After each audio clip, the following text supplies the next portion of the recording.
So, welcome to Dominate Your Day. Today I'm with Jeff Hancher. Jeff, welcome to the show. Dana, great to be with you and great to be with every listener.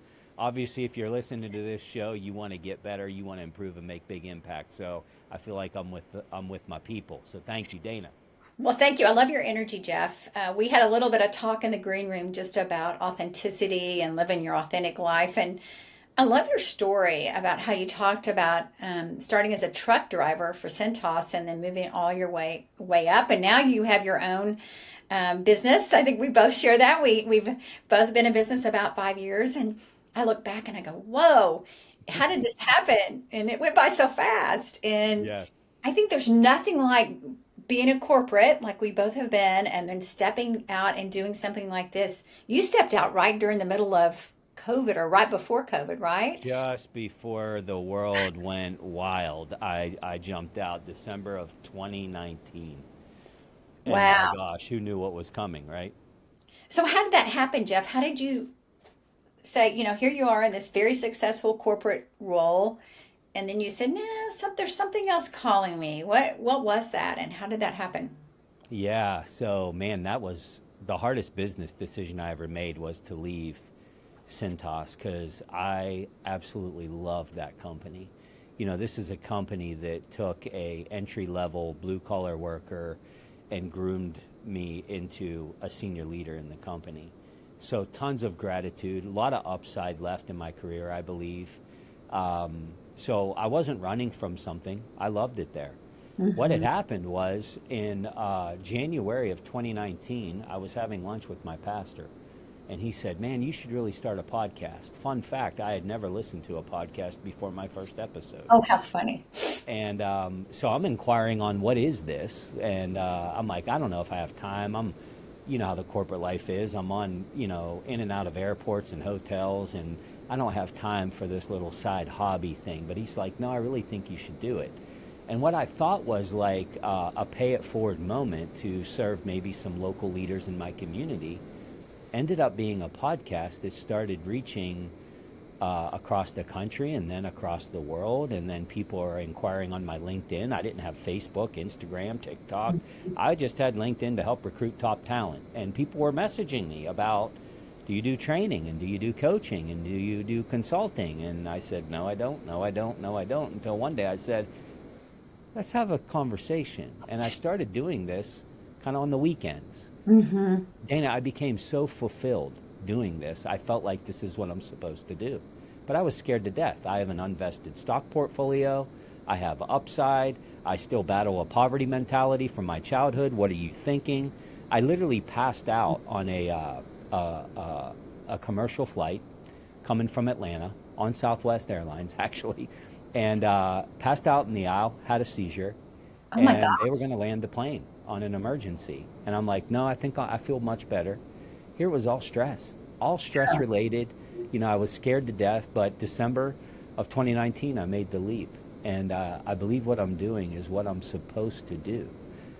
Comes with a lot of challenges. As you well know, building a company is not for the faint of heart. Right. But I love serving people. Leadership is such a big part of my life. To take a guy like me at the hand of some amazing leaders and develop a guy that didn't even know how to tie a tie and didn't know what a collar stay was. I have so much gratitude for leadership, and now I want to give leaders the tools that help transform me so they can transform the lives of other people. So here we are. Is it 25 years later from that time you drove that truck to here we are now? Is it about 25 or It was would it be about 30 years now, 30 years? actually. Yeah, wow. Yeah, I And started you're, when I was 15, if you're doing oh, okay. So really leading this enterprise that you call Jeff Hancher Enterprise, that. right? Mhm. And leading, working with corporate leaders, you've written a book. What do you think it was that your pastor saw that you didn't see in yourself in that moment in time? That were you already speaking a lot? Were you already doing some training? Or was it this passion you had for helping others and helping leaders that he saw? What do you think it Yeah, I was? think, keep in mind, when I met him, I was just starting my first venture as an outside salesperson. and then I get promoted into leadership, and then I get promoted again and promoted. So he's seeing this from a distance, right? And a couple years prior to that, he asked me if I'd be willing to do some what we called lead seminars. And I'm like, absolutely. Like, this is what I love doing this. And I think he saw the gifting, right?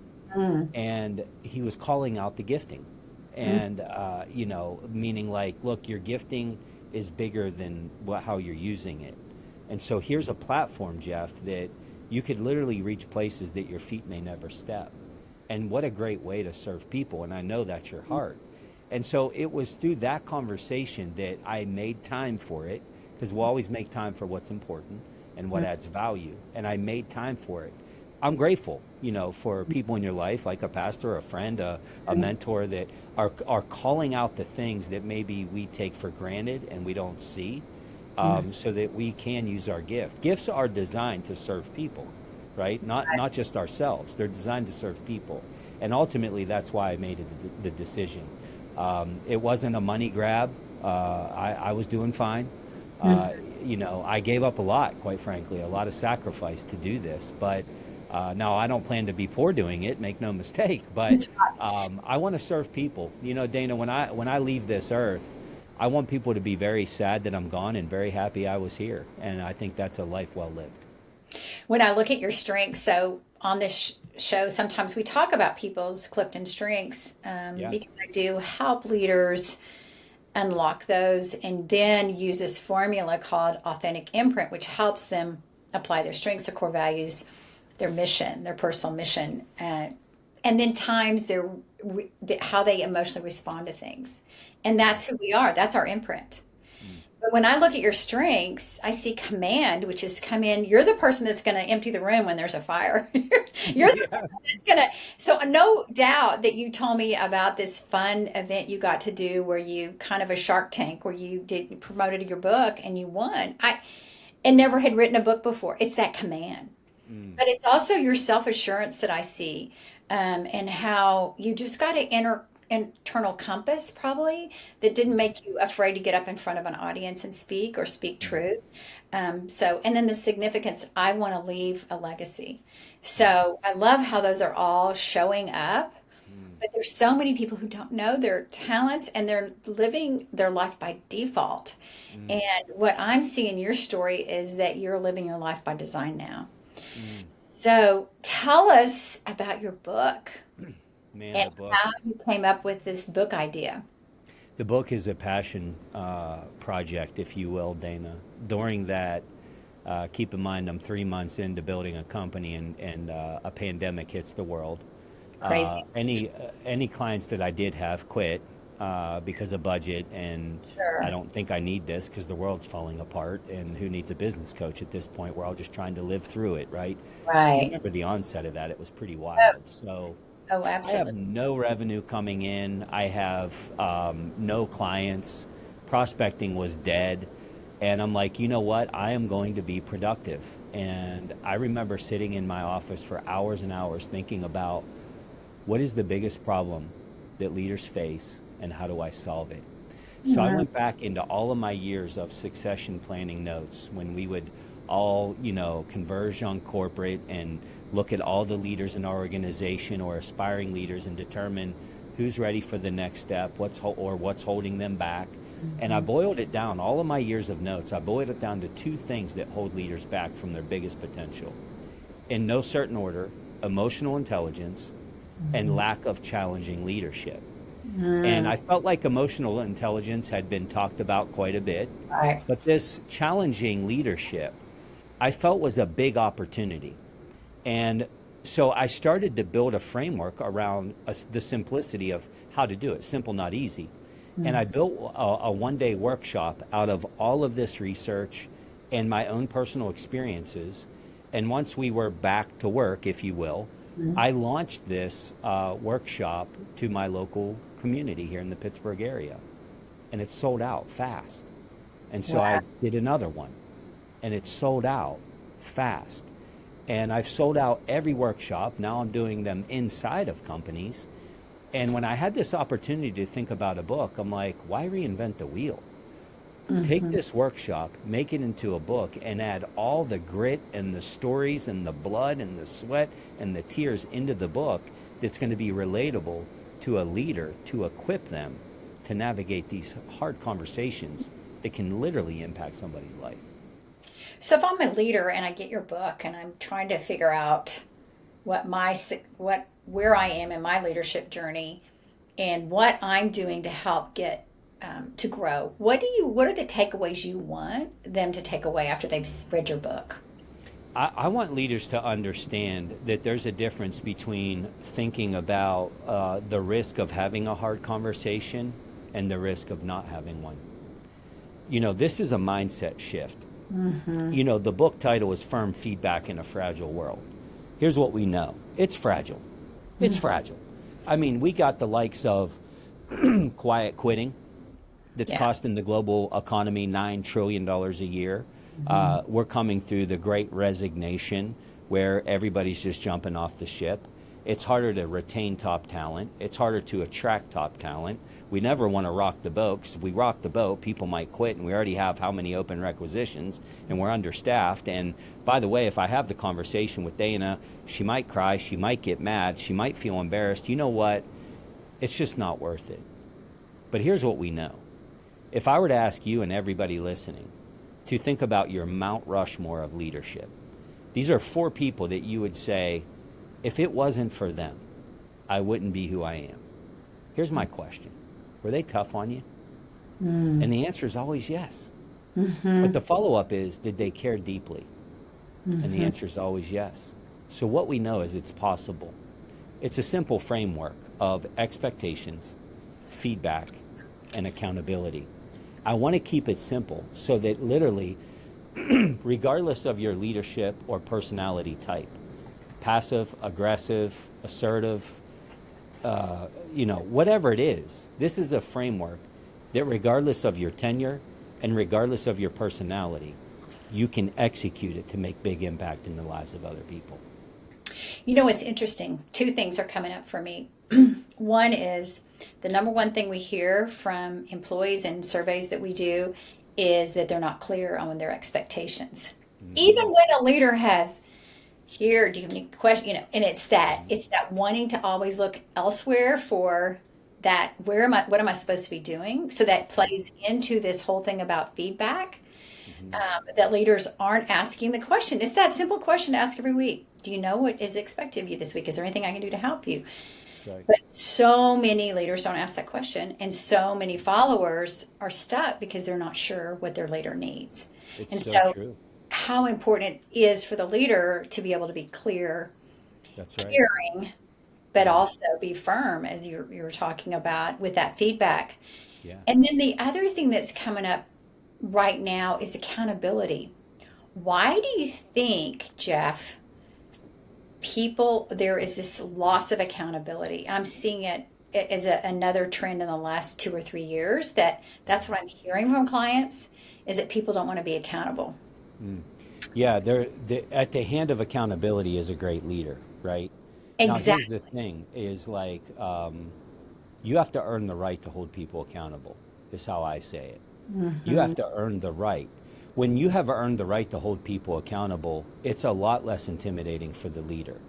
Now, the leader that hasn't been equipped to do this, they're going to chalk it up at the dinner table at night saying, my team's crazy. These people are nuts. You're never going to believe what happened. Well, isn't that the greatest leadership opportunity? Is we get the opportunity to transform lives. But the key is making big deposits that earn you the right to have the tough conversation. And here's a simple analogy that will prove this. And Dana, you're a good sport. You'll be my role play person. Okay. And you all know Dana even better than I know Dana, because you're a listener. So stay with me. Let's just assume that Dana and we're going to a big trade show in Nashville to present our services. And we're going to be at the same booth together, and we're having a meeting about how we're going to show up and how we're going to add value, and we're perfecting our elevator pitches and how we're going to dress and how we're going to look and all of these things. And I say, Dana, when we're walking into that conference center, if there's anything that I see that could be holding you back from how you want to show up. For example, let's just say that you had too much coffee and not enough mints and your breath maybe wasn't minty fresh. Would you want me to let you know before we walk in there? Absolutely. Fantastic. You know what, Dana? I'm committed to doing that because I know how important your impact is on other people. And I also understand your heart around equipping people to be their best. And if I smell it, see it, whatever, I'm committed to you and I'm going to do that. Well, let's fast forward 2 weeks. Dana and I are walking in. She's fresh off of a tall Starbucks. And I say, Dana, do you remember a couple weeks ago when we were in prep mode? You asked me to let you know. And I got to tell you, I smell some unfreshness coming from you, which we all know that would never happen. But I got good news, Dana. And I pull a mint out of my pocket and I hand it to you and you take it. What do you say to me after you take the mint from me? Thank you so much. Thank you so Absolutely. much. Yes. Now Yes. think about that. This is a hard conversation, and let me prove it to you. We're in a convenience store. We're in line. We just pumped gas, and we're getting a beverage. And you're behind me, and it's the same data. I can smell it. And we've never had a conversation. Matter of fact, I've never even met you before in my life. But I'm sensing the data here. So I turn around to you, and I say, ma'am, your breath stinks. Now, I might get slapped. I'm going to get a look for sure. I might even get, who are you to tell me? Now, here's the thing. The information's the same. In one scenario, it's a really hard conversation, awkward, and you know what? I'm probably not even going to say anything for risk of what's about to happen. But in the other scenario, I'm thanked. You're grateful. What's the difference? The In one permission. scenario, I earned the right. Yeah. In the other one, I didn't. You know, so often leaders, they focus on what's right versus what's effective. Going up to somebody and say, you're doing it wrong. You might be right, but are you effective? Have you really drilled into who this person is? Do they understand the expectation? Have they been trained and equipped to exceed or meet the expectation? Do they understand why meeting it is good for them, not the balance sheet? And have I met with them frequently to reiterate the expectation and give feedback towards their performance so that when the opportunity comes that I have to have the tough conversation, I deliver it and they say, thank you. We know this is possible. Just with that simple analogy, we know it's possible. That's what I want to equip leaders to have the confidence to have that tough conversation. It literally can be life-changing. Absolutely. And I love that. And I think so many, even in a great environment, a great culture where people are afraid and they're having the meeting after the meeting because they're afraid to say what they need to say in the meeting. But just asking that permission with your direct reports, with even your coworkers, your peers. Hey, I'm getting ready to produce. You just jot down some things that I can do better the next time.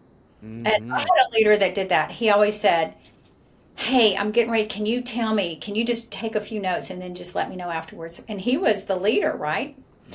But it was something, we even dressed him because he didn't have the right clothes for him. We had to gently say, I don't think I'd be wearing that. We had a code, as your friend.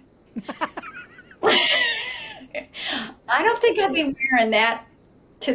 Yeah. Let me help you find what you need to wear. But those fun code words that you can develop or whatever, just to let them know this. I care about you and your brand and how you're coming across because I know who you really are, and that's not who you really are.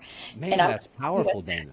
yeah, You know, yeah. we have that friend that we can go up to and open up our lips and say, is there anything in my teeth? Oh yeah, Because we uh-huh. want to know, right? We Yeah. want to know.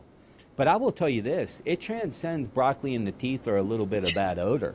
Because, you know, look, I'm a product of this leadership, and now I'm giving this gift to other leaders, and I hope I modeled this in my leadership. But I can tell you this, when I started as an entry-level person at Cintas Corporation, tough job, blue collar, picking up dirty clothes, sweat, you know, dirt, the whole thing. I would see these people walking around the office, and they dressed in really nice suits and ties and very shiny shoes, and they drove these really fancy cars. You probably heard of them. They're called Honda Accords. And I'm like, you know what? I want that life. And I finally get my break because I was winning some awards as a service driver. And I get my break in sales to find out I wasn't really that good at it. And I had a manager, his name was Sean, who he saw potential in me.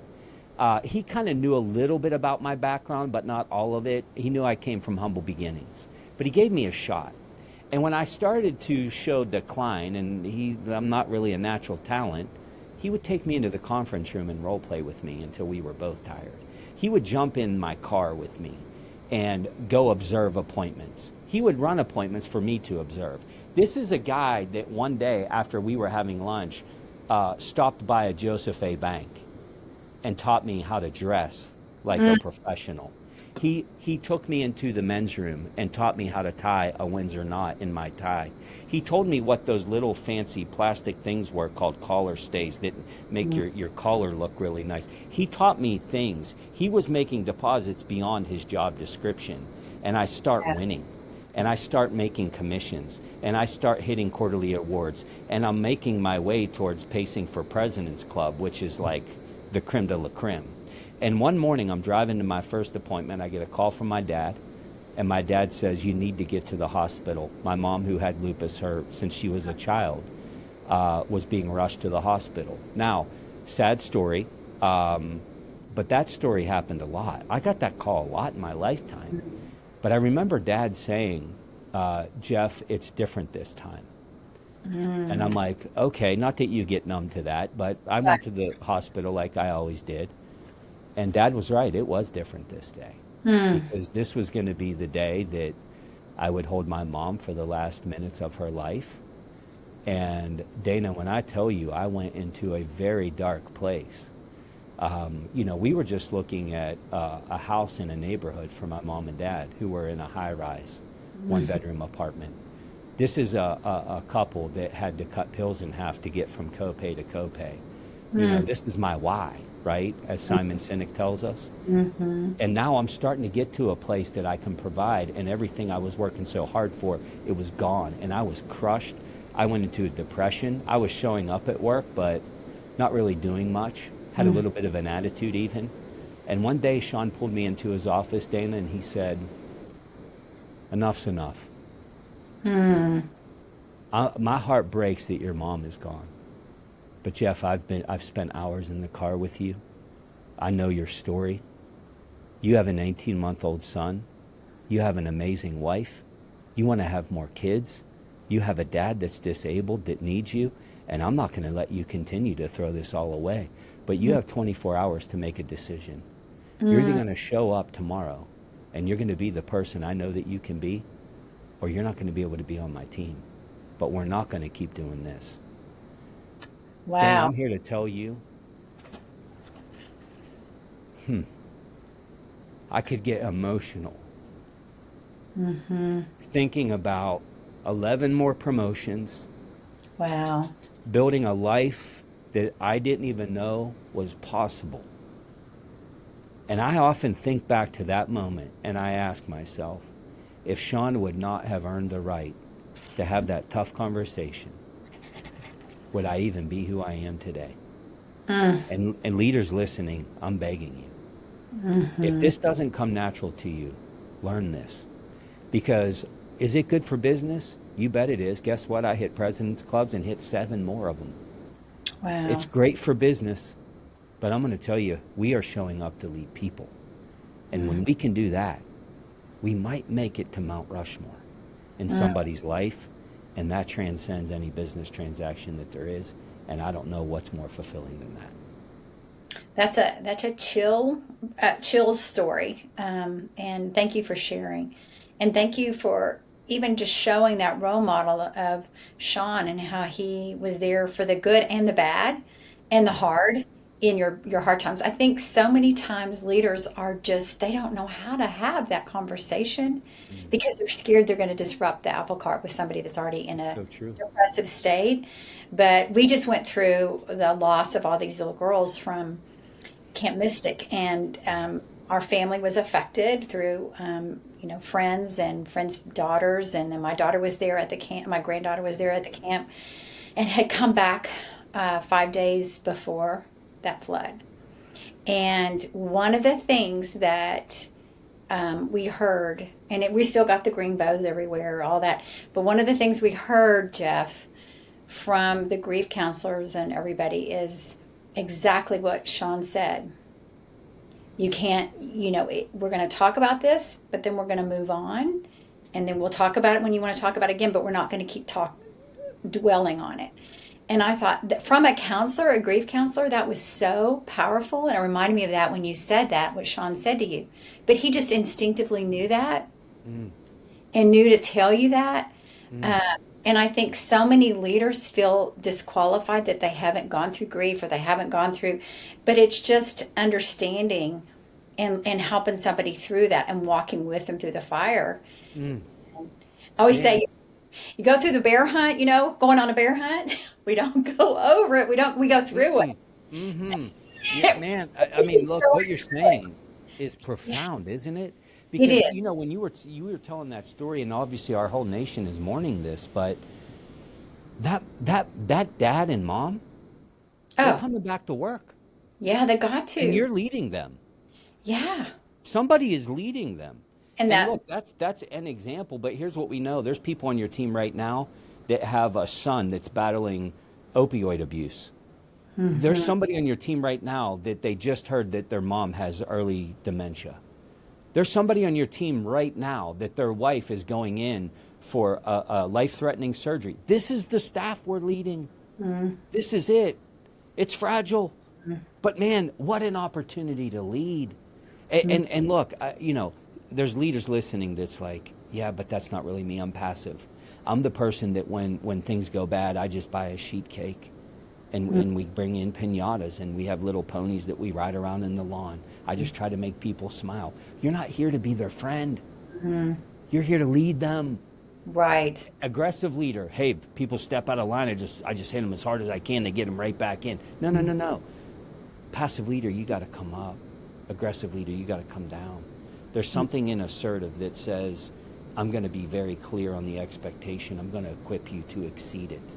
I'm going to earn the right through deposits and giving you time, so that when the hard conversation has to happen, because it's never if, it's only when, I can lean into that and make transformation. I love When that. I can do that, some amazing things can happen. And if it hadn't been for Sean or for other people in your life, you wouldn't be where you are today. So how do you, I think that's something I think that I really like to talk to the leaders about is who is on your virtual board of directors? Who is it around your table that's there for you, that's going to speak truth to you, that's going to be, because your leader might not. That's right. Other people, so finding that coach, finding that mentor, finding that person that's going to come in and train that help really stimulate. You might not have that person in your life that you can see that's role modeling that. So where do you recommend to those people? Because I mean, that's common right now. And we're in Oh, a it is common. hybrid, right? Because there is people listening right now that's like, wow, it'd be nice to have a leader like that. Yeah. Well, Yeah. that's no excuse for not growing. And there's no excuse. Look, you can learn a lot from a bad leader. And sometimes it's not even intentional, but we can go chase mentors. We can go chase people that can impact our life. Here's what we know. 2 things will change who you become: what you consume and who you surround yourself with. Mentors have changed my life. I write about Dr. Bradley in the book. Somebody that helped me learn the art of leadership composure. I didn't report to him. He was a mentor. So then the question always comes up, well, how do I find these people? Well, look around your community. Look around your church, your social club, the country club. Look at fruit. And then when you find it, spark conversation. Ask somebody to coffee. When you're done with coffee or lunch, here's one question that has changed my life. Me and you are done with coffee. I took 5 pages of notes, Dana. I'm telling you a little bit about my story, where I want to go, where my weaknesses are. I give you my 5 strengths, and I say this $1,000,000 question. Dana, based off of the conversation we just had and the little bit that you know about me now, who do you know that I don't know that you would say I should probably meet. Mm. The next Mhm. thing, Dana was like, do you know John Doe? And I'm like, I've heard of him, but I've never met him. He owns Acme down the road, right? Yeah, man, this guy's great. Now, I mean, check this out, listener. Before we hit record, I'm just trying to get to know Dana a little bit. She's trying to get to know me. She has exciting news about some content she's going to be releasing soon. And I'm like, do you know Tim Elmore? Have you ever heard of this guy? Like, I can't help myself because I just know, Right. like, man, if Yes. you can get around people that have been where you're trying to go, that's going to transcend anything. Mhm. That's the cheat code, right? So we got to Yes. push for that. I love that. I love that. You're living your authentic self and you're role modeling. You're living what you're role modeling, what you're preaching. So, as we get ready to close out, is there anything that you feel like this audience needs to hear from you that you didn't get to share with me today that's coming up for you right now? Or it could be something from the book or something from your lessons from leading and now as an entrepreneur. But is there anything just coming up for you right now that you want to make sure they take away as we think about feedback and as we think about living authentically and sharing their true self with their folks? Dana, as many times as I've told this story, and there's plenty more stories in the book, but as many times as I've told the story, just reflecting on it, I always get emotionally charged. Mm. And my message to the listener is simply this: the goal is not to be a boss people report to. The Mm-mm. ultimate goal is to be a leader that people don't want to let down. Our Mm. Mount Rushmore Mm-hmm. were people we didn't want to let down. That we're not here to drive compliance. We're here to drive engagement. We do that by earning the right. And so, would I like to sell you a book? Of course, I would love to sell you a book. But I'm begging you, whether it's going and getting the free content from my podcast or buying the book or the YouTube video, don't shy away from becoming a leader that sees these tough conversations as opportunities to transform. And what we know about leadership is it's learned.